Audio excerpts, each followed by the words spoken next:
Bay Buccaneers are not done making moves yet, as they have added veteran defensive lineman Deadrin Senat from the practice squad to their active roster. Earlier today, we talked about how the Bucs had placed Josh Wells and Giovon Bernard on the injured reserve, thus freeing up 2 roster spots on their 53-man roster. Those spots were taken up, however, by inside linebacker Kenny Young and wide receiver Kalen Geiger, 2 players who were also promoted from the practice squad to the active roster today. However, with Mike Evans' suspension being upheld by the NFL, I will have a separate video talking about that more likelier than not.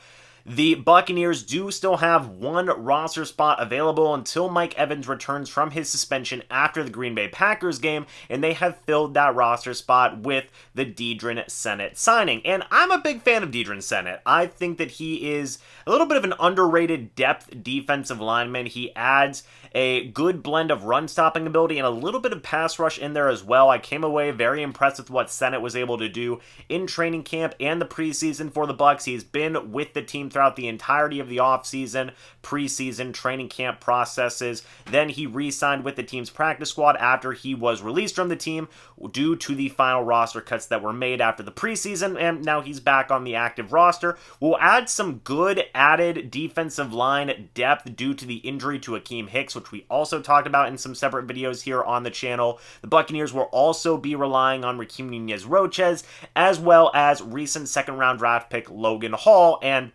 they now are going to add Deadrin Senat into that mix as well. Overall, I think that this is a fine move for the team to make. It adds a little bit more experienced veteran depth along the defensive line. Senat has got some good versatility as well, can play a little bit of the nose tackle, a little bit of defensive end. All in all, this is a good depth signing. We'll have to wait and see as to whether or not this will stick after the Green Bay Packers game. The Buccaneers obviously are going to be without Akeem Hicks longer than they will be without a guy, say, like Mike Evans, as well as some of the other wide receivers dealing with nagging injuries like Julio Jones, like Chris Godwin as well. So it's going to be interesting to see who the Buccaneers decide to cut once Evans comes back from that suspension, and they will have to end up getting rid of a player due to the fact that that roster spot will once again be taken up by Mike Evans. But what do you guys think about Deadrin Senat being added to the Buccaneers active roster? I would love to hear your guys' thoughts and opinions. Thank you guys so much for watching this video. Hope y'all enjoyed. And I will see you all in the next video or the next live stream. But until then, and as always, guys, goodbye for now, and go Bucs.